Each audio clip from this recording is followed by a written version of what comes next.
ప్రార్థన చేసుకుని ఉదయకాలపు కుటుంబ ప్రార్థనలో మనందరం ముందుకు వెళ్ళిపోదాం. ఏనా ప్రార్థన చేసుకుని ఉదయకాలపు కుటుంబ ప్రార్థన మనం ప్రారంభించుకుందాం. మోషే బాబు ప్రార్థన చేస్తాడు.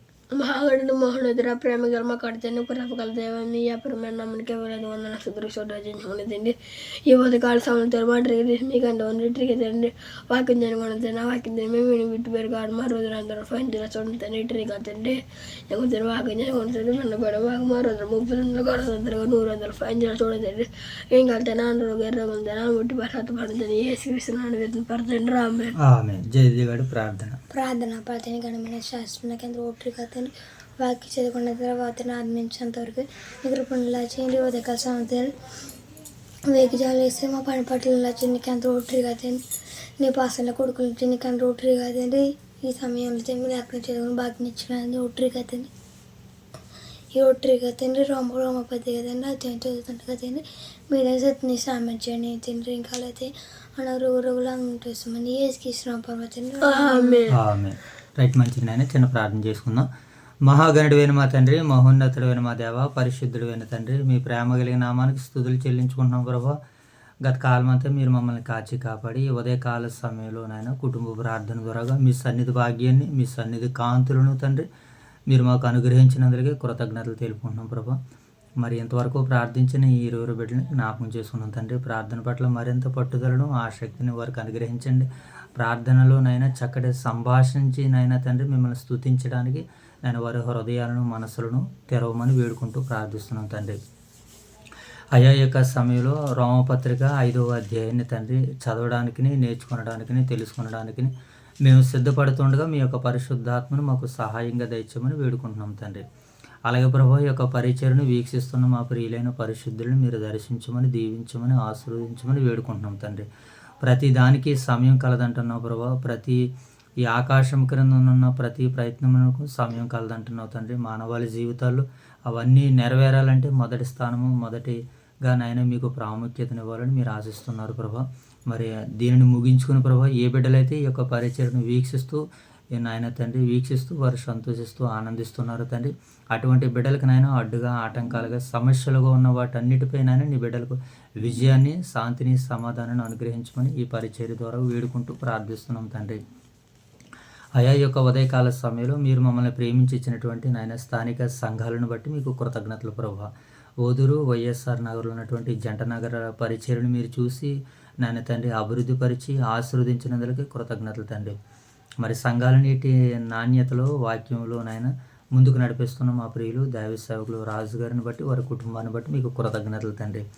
గత నిన్నటి కాల సమయంలో వారి వివాహ వార్షికోత్సవాన్ని ముగించుకుని ప్రభా 24 సంవత్సరాలు ముగించుకుని 25వ సంవత్సరంలో అడుగుపెట్టిన విధానాన్ని బట్టి మీకు కృతజ్ఞతలు తండ్రి. మరి వచ్చే సంవత్సరం అయినా దానిని జ్ఞాపకం చేసుకోవడానికి దైవ సేవకులు సిద్ధపడుతున్నారు ప్రభా. దానికి కావలసినటువంటి మీ సహాయాన్ని దయచేయమని ఇదిగో నాయన రాబోతున్నటువంటి సంవత్సరం నిమిత్తమే తండ్రి ఇదిగో మీ సన్నిధిలో విజ్ఞాపన చేస్తున్నాం ప్రభా.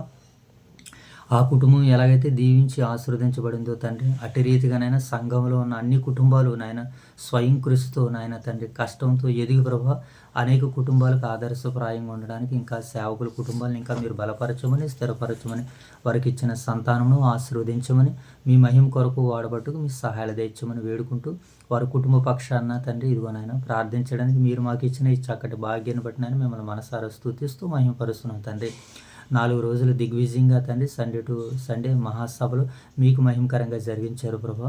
మరి నేటి దినానికి మీరు మమ్మల్ని నడిపించినందుకే కృతజ్ఞతలు తండ్రి. మరి ఈ దినమును కావలసిన నాయన మహాసభలకు మంచి చక్కటి సిద్ధపాటును పరిశుద్ధులైన నీ బిడ్డలకు మాకును అనుగ్రహించమని వేడుకుంటూ ప్రార్థిస్తున్నాం తండ్రి. అయా యొక్క సమయంలో రోమపత్రిక 5వ అధ్యాయాన్ని మేము బైబిల్ పఠనంగా చదవడానికి సిద్ధపడుతుండగా మీ యొక్క ఆత్మను మాకు సహాయంగా దయచేయమని వేడుకుంటూ మా రక్షకుడైన యేసుక్రీస్తు ప్రభుల వారు పేరట ఈ ప్రార్థన మీకు సమర్పిస్తున్నాం మా కన్న తండ్రి. రైట్ మంచిదైనా మరి యొక్క సమయంలో రోమపత్రిక 5వ అధ్యాయాన్ని బైబిల్ పఠనంగా లేఖన భాగాన్ని చదువుకుంటూ నేటి ఉదయకాలపు కుటుంబ ప్రార్థనలో మనందరం ముందుకు వెళ్దాం. 5వ అధ్యాయం మొదటి నుంచి చదువుకుందాం. కాబట్టి విశ్వాసము వలన మనము నీతిమంతులుగా తీర్చబడి మన ప్రభువైన యేసుక్రీస్తు ద్వారా దేవునితో సమాధానము కలిగి ఉందుము. మరియు ఆయన ద్వారా మనము విశ్వాసం వలన ఈ కృపయందు ప్రవేశము గలవారమై అందులో నిలిచియుండుడి. దేవుని మహిమను గూర్చిన నిరీక్షణను బట్టి అతిశయపడుచున్నాము. అంతేకాదు శ్రమ ఓర్పు పరీక్ష నిరీక్షణను కలగజేయనని ఎరిగి శ్రమలయందును అతిశయపడుదుము. ఎందుకనగా ఈ నిరీక్షణ మనలను సిగ్గుపరచదు. మనకు అనుగ్రహింపబడిన పరిశుద్ధాత్మ ద్వారా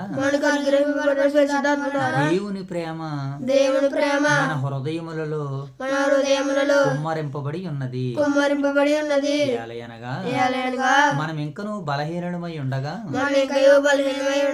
క్రీస్తు యుక్త కాలమున భక్తిహీనుల కొరకు చనిపోయిను.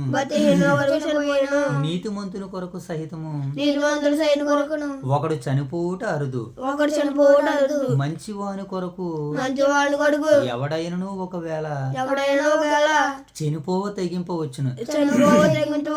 అయితే దేవుడు మన ఎడల తన ప్రేమను వెల్లడిపరుచుచున్నాడు. ఎట్లనగా మనం ఇంకనూ పాపులమై ఉండగానే క్రీస్తు మన కొరకు చనిపోయిను. కాబట్టి ఆయన రక్తం వలన ఇప్పుడు నీతిమంతులుగా తీర్చబడి మరింత నిశ్చయముగా ఆయన ద్వారా ఉగ్రత నుండి రక్షింపబడదుము. ఏలయనగా శత్రువులమై ఉండగా ఆయన కుమారుని మరణము ద్వారా మనము దేవునితో సమాధానపరచబడిన ఎడల సమాధానపరచబడిన వారమై ఆయన జీవించుటి చేత మరీ నిశ్చయముగా రక్షింపబడుదుము. దేవుని యందు అంతేకాదు మన ప్రభు అయిన యేసుక్రీస్తు ద్వారా మనము దేవుని యందు అతిశయపడుచున్నాము. ఆయన ద్వారానే మనము ఇప్పుడు సమాధాన స్థితి పొంది ఉన్నాము. రెండవ సందర్భాన్ని చదువుకున్నాం. 12వ వచనం. Very good. రెండవ సందర్భాన్ని చదువుకున్నాం. ఇట్లుండగా ఒక మనుషుని ద్వారా పాపము ద్వారా మరణమును లోకములో ఎలాగూ ప్రవేశించును అలాగుననే పాపము చేసినందున మరణము అందరికిని సంప్రాప్తమాయెను. ఏలయనగా ధర్మశాస్త్రము వచ్చినది గనక పాపము లోకములో ఉండెను. ధర్మశాస్త్రం లేనప్పుడు పాపము ఆరోపింపబడదు. అయినను ఆదాము చేసిన అతిక్రమమును బోలి పాపము చేయని వారి మీద కూడా ఆదాము మొదలుకొని మోషే వరకు మరణమేలును. ఆదాము రాబో వారికి గురితై ఉండెను. అయితే అపరాధము కలిగినట్టు కృపావరము కలగలేదు. ఎట్లనగా ఒకని అపరాధం వలన అనేకులు చనిపోయిన ఎడల మరీ ఎక్కువగా దేవుని కృపయు యేసుక్రీస్తును ఒక మనుషుని కృప కృపచేతనైనా ఒక మనిషిని కృపచేతైనా అనేకులు విస్తరించెను. అనేకులు విస్తరించెను. మరియు పాపము చేసిన ఒకని ఎడల శిక్షావిధి కలిగినట్లు ఆ దానము కలగలేదు.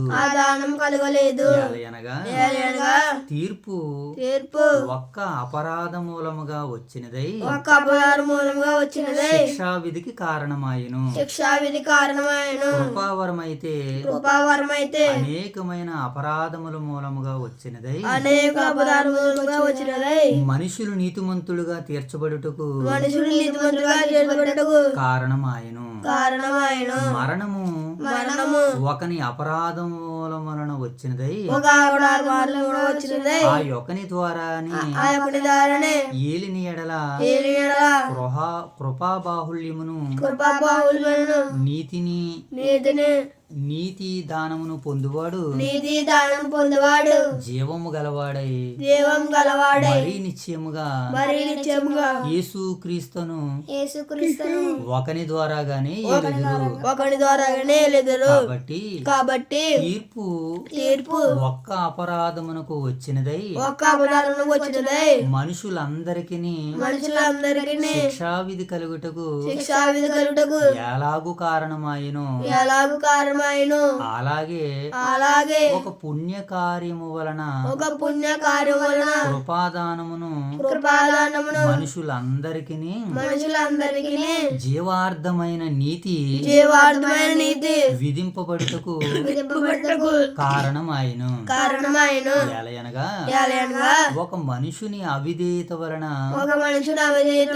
అనేకులు పాపులుగా ఎలాగు చేయబడురో అలాగే ఒకని విధేయత వలన అనేకులు నీతిమంతులుగా చేయబడుదురు. మరియు అపరాధం విస్తరించినట్లు ధర్మశాస్త్రము ప్రవేశించెను.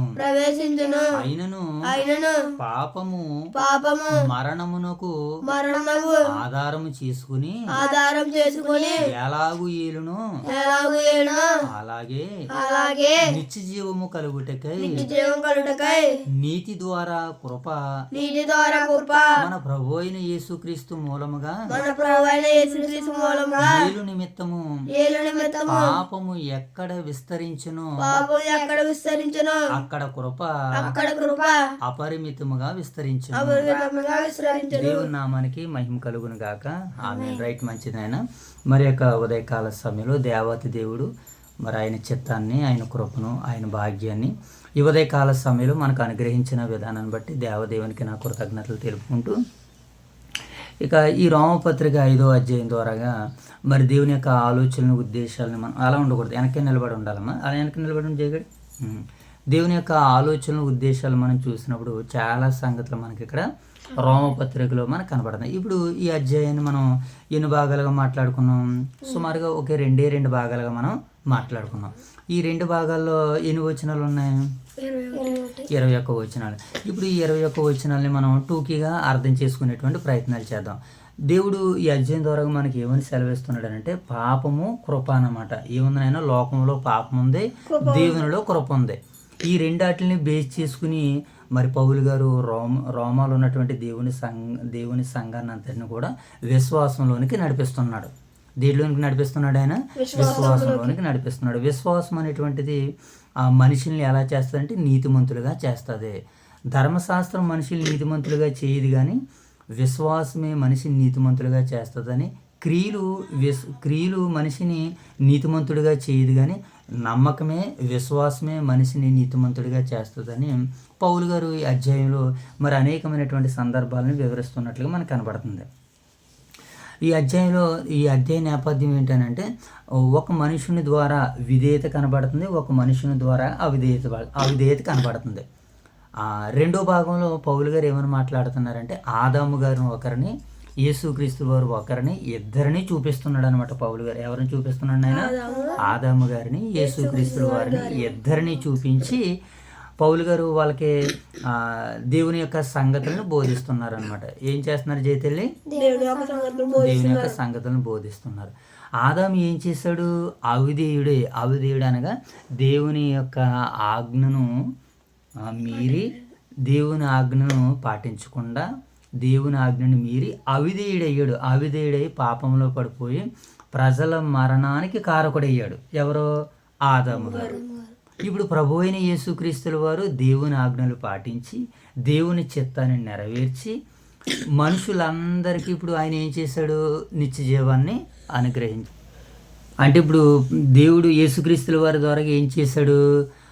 ఆదాము గారి ద్వారాగా లోకంలోనికి పాపం వస్తే యేసుక్రీస్తుల వారి ద్వారాగా లోకానికి ఆయన మానవాళికి జీవాన్ని ఇచ్చాడు అనమాట. ఏం చేశాడు జైతల్లి? మానవాళికి జీవాన్ని ఇచ్చాడు అనమాట. ఇది కంపేర్ చేస్తూ మాట్లాడుతూ ఆదాము గారు అనగానే ధర్మశాస్త్రంలో అందరికీ తెలుసా తెలియదేనంటే బాగా తెలుసు అనమాట. ఆదాము గారు అంటే మొట్టమొదటి మనిషి, దేవుని చేత చేయబడినటువంటి ఆ వ్యక్తి ఎలాగైతే అవిధేయుడై మానవాళి మీదకి మరణం వచ్చేటట్టుగా చేశాడో, ఒక్క మనిషిని వలన అపరాధం ఎలాగైతే లోకంలోనికి వచ్చిందో ఆ ఒకని వలనే మరలా మనుషులందరికీ జీవాన్ని వెలుగుని వచ్చేటట్టుగా ప్రభు అయిన యేసుక్రీస్తుల వారిని ఈ భూమి మీదకి పంపించాడని చెప్పగానే వాళ్ళందరి నేత్రాలు వెలిగింపబడ్డాయి.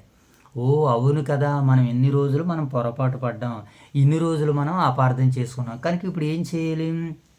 పౌలు గారు చెబుతున్నటువంటిది వాస్తవమని వారి లేఖనాలను బట్టి గ్రహించి క్రీస్తులోనికి రావడానికి వారు సిద్ధపడ్డారు. సున్నతిలో నుంచి, ధర్మశాస్త్రంలో నుంచి విడిపింపబడి మనకి బాలశిక్షకుడిగా ఉందే కానీ మన మీద ప్రభుత్వం కానీ అధికారం చేయడానికి ధర్మశాస్త్రానికి లేదు అనేటువంటి వాస్తవాలను వారు తెలుసుకుని ఇప్పుడు దేనిని అనుసరిస్తున్నారు? కృప ద్వారాగా యేసుక్రీస్తుల వారిని అనుసరిస్తున్నటువంటి సందర్భాలు. ఇప్పుడు మనం ఎలా మాట్లాడుకుంటే బోల్డ్ అని మాటలు మనకు వస్తాయి. కానీ ఇప్పుడు టూకీగా ఈ అధ్యాయాన్ని అర్థం చేసుకునేటువంటి ప్రయత్నాలు చేద్దాం. ఈ అధ్యాయం యొక్క నేపథ్యాన్ని మనం ఆలోచించేస్తే మొదటి 6 వచనాలు విశ్వాసం ఉంచిన వారికి కలుగు భాగ్యం అని కనపడుతుంది. ఏం కనపడుతుంది అయినా మొదటి 6 వచనాల్లో? విశ్వాసం ఉంచినటువంటి వారికి కలిగేటువంటి భాగ్యం అనగా వారికి కలిగేటువంటి దీవెనలు, వారికి కలిగేటువంటి ఆశీర్వాదం ఏవై ఉన్నదో బైబిల్ గ్రంథం నుంచి ఒక మాటను మనం చూద్దాం. మొట్టమొదటిగా దేవుని పట్ల విశ్వాసం ఉంచినటువంటి వారికి మరి దేవుడిస్తున్నటువంటి ఆ చక్కటి మాటను మనం మొదటిగా చదువుకుని మనం ఉదయకాల సమయంలో ముందుకు వెళ్దాం. దేవుని పట్ల భయభక్తులు ఉంచినటువంటి వారికి దేవుడు ఏమని గ్రహిస్తున్నాడు అంటే కొలసీ పత్రిక మొదటి అధ్యాయము 22వ వచనం చదువుకున్నాం. అక్కడ ఏమని రాయబడిందో కొలసీ పత్రిక మొదటి అధ్యాయము 22వ వచనం చదువుకున్నాను. నేను చదువుతున్నాను, మీరు చూడండి మా జాగ్రత్తగానే అలా ఉండకూడదు. ఒకసారి పైకి లేనాను. కొలసీ పత్రిక మొదటి అధ్యాయము 22వ వచనం నేను చదువుతున్నాను, చూడండి.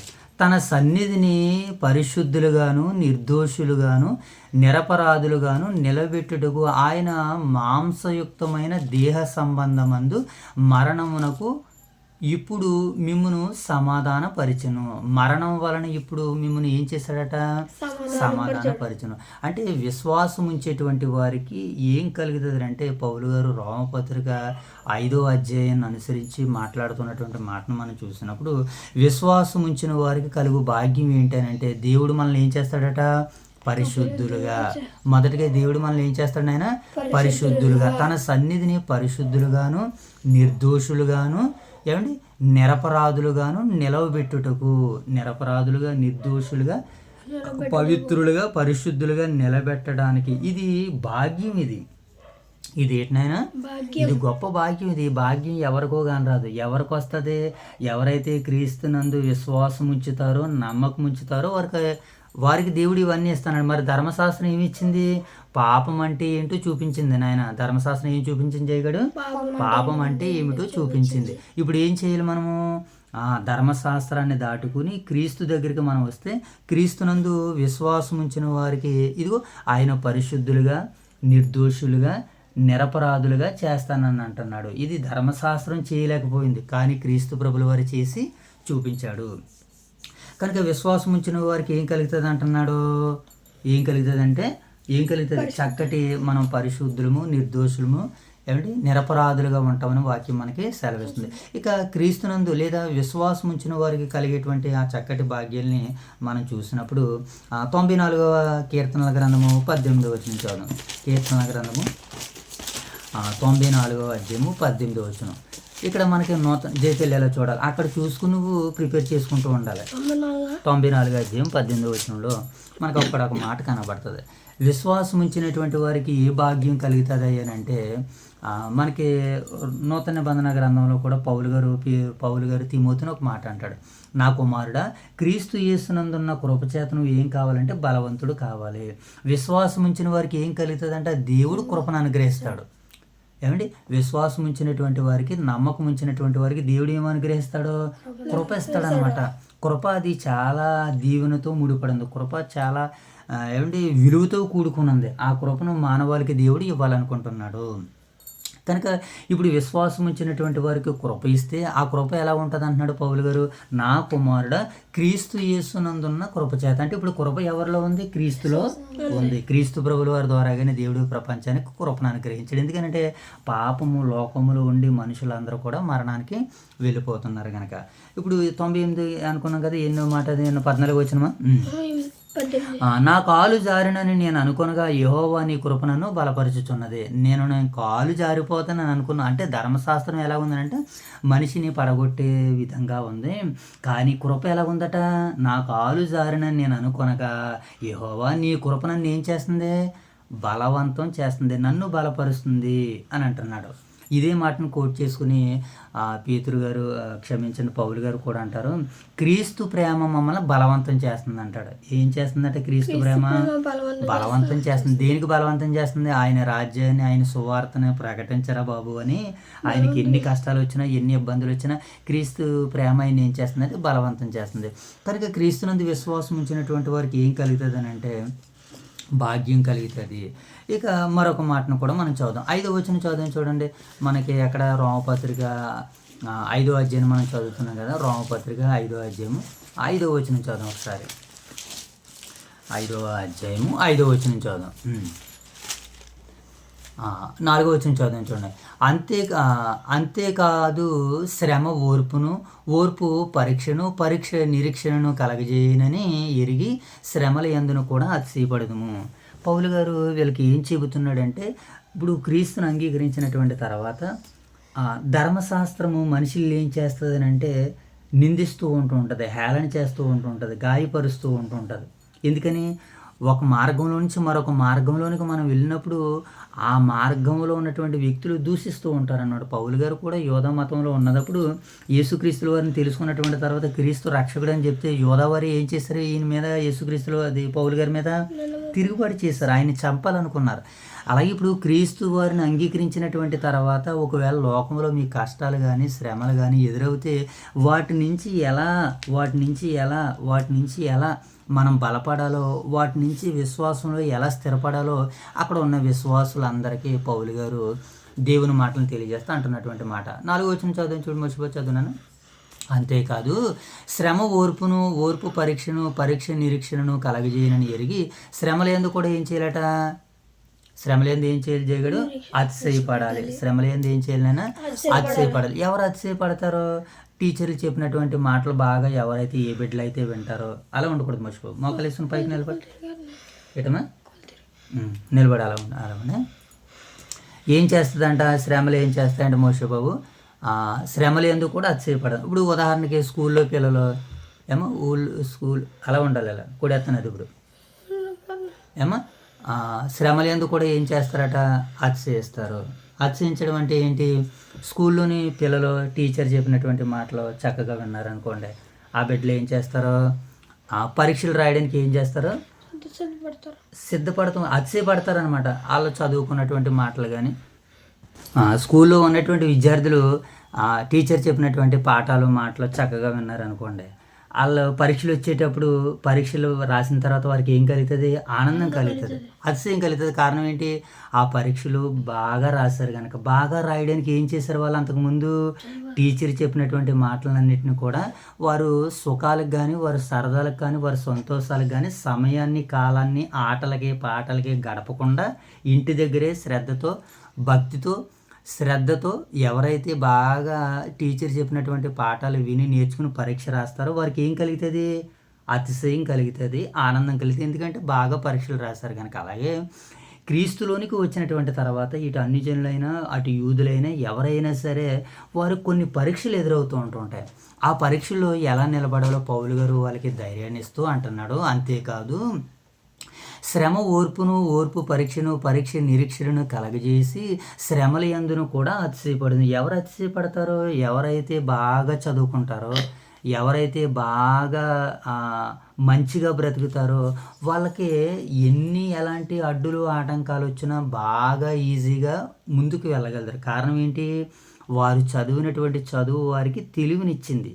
వారు నమ్మినటువంటి నమ్మకం వారికి విశ్వాసాన్ని ఇచ్చింది. వారు చదివినటువంటి చదువు వారికి బలాన్ని ఇచ్చింది, ధైర్యాన్ని ఇచ్చింది, శక్తిని ఇచ్చింది. అలాగే వాక్యాన్ని కూడా మనం అలాగే అవగాహన చేసుకుంటే, మన వాక్యాన్ని కూడా అవపాసన పడితే ఆ వాక్యం మనల్ని ఏం చేస్తుందంటే ధైర్యవంతులుగా చేస్తుంది. ఆ వాక్యం మనల్ని ఎలా చేస్తుంది? ధైర్యవంతులుగా చేస్తుంది, బలవంతులుగా చేస్తుంది. ఇప్పుడు బలవంతులుగా చేయాలని అంటే ఇప్పుడు లేఖనాల్లో మనం చూద్దాం. ఒకసారి మత్తయి సువార్త 5వ అధ్యాయం 11వ వచనం చదువుదాం. మత్తయి సువార్త 5వ అధ్యాయము 11వ వచనం చదువుదాం. తీసుకోమోసబాబు తీయాలి త్వరగా. 5వ అధ్యాయము 11వ వచనం. నా నిమిత్తము జనులు మిమ్మల్ని నిందించి హింసించి మీ మీద అబద్ధముగా చెడ్డ మాటలెల్లా పలుకున్నప్పుడు మీరు ధన్యులు. సంతోషించి ఆనందించడి, పరలోకమందు మీ ఫలము అధికమగును. ఏలాగున వారు మీకు పూర్వం ఉండిన ప్రవక్తలను కూడా ఏం చేశారట? హింసించారు అని అంటున్నాడు. పరలోకంలో మీ ఫలము అధికం అవ్వాలి. పరలోకంలో మీ ఫలము అధికం అవ్వాలంటే ఏం చేయాలి? జనులు మిమ్మల్ని నిందించాలి, హింసించాలి, హేళన చేయాలి, అవసరమైతే మిమ్మల్ని తిట్టాలి, అవసరమైతే మిమ్మల్ని కొట్టాలి. టీచరు పిల్లలకి సరైనటువంటి దారిలో పెట్టడానికి ఏం చేస్తాడో? టీచర్ కొడతాడు చిన్న బిడ్డలు కనుక. అదే పెద్దవారు మంచి మార్గంలో రావడానికి ఏం చేస్తాం? మనం గద్దిస్తూ ఉంటుంటాం. గద్దింపు బెత్తం లాంటిది అనమాట. పౌలు గారు లేదా యేసుక్రీస్తుల వారు ప్రారంభంలో మాట్లాడుతూ, నా నిమిత్తం మిమ్మల్ని జనులు నిందించి హింసించి మీ మీద చెడ్డ మాటలు ఎలా పలుకున్నప్పుడు మీరు ధన్యులు అవ్వాలంటే కొన్నింటిని అనుభవించాలి. ధన్యత అయినా ఏదైనా మంచి పేరు రావాలన్నా కొన్నింటిని ఏం చేయాలి మోషబాబు? అనుభవించాలి. అలా అనుభవించడానికి శ్రమలు వస్తే మీరు ఎలా ఉండాలంటే ధైర్యంగా ఉండాలని ముందుగానే ప్రవచనంగా ఈ మాట మనకు కనబడుతుంది. మరొక మాట కూడా చూద్దాం. చూడండి, 1 కొరింథీ పత్రిక 10వ అధ్యాయము 13వ వచనం చదువుదాం. అపోస్తుడైనటువంటి పౌలు గారు కొరింథీయులకు రాసినటువంటి 1 కొరింథీ పత్రిక 10వ అధ్యాయము 13వ వచనం చదువుదాం. 1 కొరింథీ పత్రిక 10వ అధ్యాయము 13వ వచనం. రైట్, మంచిది చదువుకున్నామా. తాను 13వ వచనం. సాధారణముగా మనుషులకు కలుగు శోధన తప్ప మరేది మీకు సంభవింపలేదు. ఏం చేయలేదటనైనా? సాధారణంగా మనుషులకు కలుగు శోధన తప్ప మరి ఏది మీకు సంభవింపలేదు.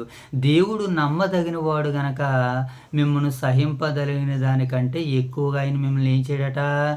శోధింపనీయుడు. కనుక ఇప్పుడు శోధనలో మనం ఏం చేయాలి? నిలబడాలి. ఎందుకు నిలబడాలి? మనం క్రీస్తు పక్షాన మనము మేలు చేయాలనుకుంటున్నాం కనుక, క్రీస్తు పక్షాన మనము పరలోకంలో ఫలాన్ని పొందుకోవాలనుకుంటున్నాం కనుక ఏం చేయాలి? ఇప్పుడు శ్రమల యందు కూడా అతిశయించేవారిగా ఉండాలి. ఇక మరొక మాటను కూడా చూద్దాం. చూడండి, చివరిగా శ్రమల యందు మనం ఎలా అతిశయపడాలో పేతురు గారు తన మాటల ద్వారాగా మరి క్రైస్తవుల్ని ప్రేరేపిస్తూ, క్రైస్తవుల్ని హెచ్చరిస్తూ పేతురు గారు ఒక మంచి మాట అంటున్నారు. 1 పేతురు రాసినటువంటి పత్రిక 1వ అధ్యాయము 6వ వచనం చదువుదాం. 1 పేతురు పత్రిక 1వ అధ్యాయము 6వ వచనం ఏమనుంది అక్కడ? ఇందువలన మీరు దుఃఖించుచున్నారు గాని, ఏంటట మోషబాబు? ఇందువలన మీరు దుఃఖించుచున్నారు గాని అవసరమును బట్టి. ఏట అవసరము? ఇప్పుడు మన ఇంట్లోకి వస్తువులు కావాలి, అవసరం అది. ఇప్పుడు నువ్వు క్రైస్తవుడిగా ఉండాలంటే, దేవుని పట్ల నువ్వు విశ్వాసం ఉంచావని చెప్పాలంటే అవసరమును బట్టి కూడా దేవుడు వీటిని అనుమతిస్తాడట. నానా విధములైనటువంటి శోధనల చేత మనల్ని పరీక్షిస్తాడు. ఇప్పుడు శోధనల చేత మనం ఏం చేయాలి? పరీక్షకు నిలబడాలి. అలా నిలబడితేనే క్రీస్తు గొప్పతనం ఏంటో అర్థమవుతుంది. ఇప్పుడు క్రీస్తు ప్రభులు వారిని అంగీకరించాలంటే, స్వీకరించాలంటే మానవాళి మీదకి శ్రమలు వస్తాయి, కష్టాలు వస్తాయి, శోధనలు వస్తాయి, బాధలు వస్తాయి. వీటిని అన్నిటినీ ఎవరైతే తట్టుకుంటారో ఇవి క్రీస్తును అంగీకరించడానికి సూచనలు. ఇవి క్రీస్తును అంగీకరించడానికి ఇది కొన్ని అనుభవాలు. వీటి గుండా మనం వెళితే కానీ క్రీస్తు ప్రభువుని అంగీకరించడానికి, యేసుక్రీస్తు వారిని నమ్మేసినంటే కుదురుతుందా? నమ్మిన తర్వాత ఆ నమ్మకానికి కొన్నింటిని అనుభవించాలి. అలా బిడ్డల కొరకైనా, భార్య కొరకైనా, పిల్లల కొరకైనా, పదవుల కొరకైనా, పనుల కొరకైనా ఏం చేయాలి? మనం వాటిని కాపాడుకోవాలి. ఎక్కడైనా ఉద్యోగంలో కొంతమందికి ఇబ్బందులు వస్తూ ఉంటుంటాయి, సమస్యలు ఎదురవుతుంటాయి. ఎందుకని? ఏలువాడు అవసరమును బట్టి అంటున్నాడు కదా, అవసరమును బట్టి దేవుడే నీ మీద కొన్నింటిని ఆమోదిస్తూ ఉంటుంటాడు. అందుకనే ఏలువాడు నీ మీద కోపపడిన ఎడల నీ ఉద్యోగం నుండి తొలగిపోకము, ఓర్పు గొప్ప ద్రోహ కార్యాలు జరగకుండా నిన్ను కాపాడుతుంది. ఆ ఓర్పు నీకు ఎలా వస్తుంది? క్రీస్తునందు విశ్వాసం ఉంచితే ఆ ఓర్పు నీకు వస్తుందని వాక్యం సెలవిస్తుంది. కనుక ఇప్పుడు శ్రమలు ఎందుకు కూడా ఏం చేయాలి? మనము నిరీక్షణ కలిగి ఉండాలి, అతిశయించాలి. ఎందుకని? అవసరమును బట్టి. ఇప్పుడు మీకు సంవత్సరంలో పరీక్షలన్నీ ఒకసారి పెట్టేయడానికి కుదరదు. అందుకని అవసరాన్ని బట్టి 3 నెలలకి, 6 నెలలకి, సంవత్సరానికి ఎలాగైతే పరీక్షలు పెట్టి మిమ్మల్ని పెద్ద పరీక్ష సిద్ధం చేస్తున్నారో, దేవుడు కూడా ఈ లోకం నుంచి మనల్ని అలా సిద్ధం చేస్తున్నాడని చెప్పడానికి మరి రోమపత్రిక మనకి ఇక్కడ చక్కటి సందర్భాలని తెలియజేస్తుంది పిల్లరా. ఇంకా దేవుడు మరి మనల్ని ఎలా ఉండాలని అంటున్నాడో ఒకసారి మరొక భాగాన్ని చూద్దాం. దేవుని యందు మనము విశ్వాసం ఉంచడం వలన కలిగే భాగ్యాలను మనం చూసాం కదా. ఇప్పుడు దేవుని 6 నుంచి 11 వచనాలు దేవుని మహాప్రేమ గురించి అక్కడ రాయబడింది. దేని గురించి రాయబడింది మోషే బాబు? దేవుని మహాప్రేమ గురించి అక్కడ రాయబడింది. దేవుడు మనుషుల్ని, మానవాళ్ళని ప్రేమిస్తున్నాడు. ఎలా ప్రేమిస్తున్నాడో, మనం పాపులమై ఉండగా దేవుడు మనల్ని ప్రేమిస్తున్నాడు. మనం ఎలా ఉన్నాం మోషే బాబు దేవుని దృష్టికి? పాపులమై ఉండగా దేవుడు మనల్ని, దేవుని మహాప్రేమ, మనం పాపులమై ఉండగా దేవుడు మనల్ని ప్రేమించాడు. మనము ఏమై ఉండగా దేవుడు మనల్ని ప్రేమించాడు? మనం పాపులమై ఉండగా. రెండవది, మనం భక్తిహీనులమై ఉండగా. మూడవది, మనము మంచివారం కాకపోయినా దేవుడు మనల్ని ప్రేమించాడు. మనం అనీతిమంతులుగా ఉంటే ప్రేమించాడు. మనం పాపులమై ఉంటే ప్రేమించాడు. మనము దేవునికి శత్రువులమై ఉంటే మనల్ని ఏం చేశాడు? దేవుడు ప్రేమించాడు. గనక దేవుని మహాప్రేమ మానవాళి ఎడల ఎలాగుందనంటే అపరిమితంగా ఉంది. ఎలాగది? కృప చూపిస్తున్నాడు. ఎవరి ద్వారాగా? క్రీస్తు ప్రభుల వారి ద్వారాగా దేవుడి ప్రపంచానికి కృపనిస్తున్నాడు. మనుషులు నీతి కార్యాలను బట్టి కాదు, మనుషులు చేసినటువంటి సత్క్రియలను బట్టి కాదు, దేవుని యొక్క మహాకృపను బట్టి.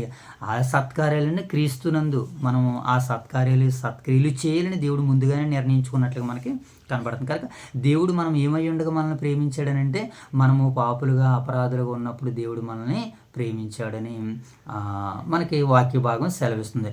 మనము ఏమై ఉండవాలని దేవుడు మనల్ని ప్రేమించాడు? మరలా ప్రశ్న, మనం ఏమై ఉండాలని దేవుడు మోషే మనల్ని ప్రేమించాడు? ఒకసారి ఎపిసి పత్రిక 2వ అధ్యాయము 8-9 వచనాలు మనం చదువుకుందాం.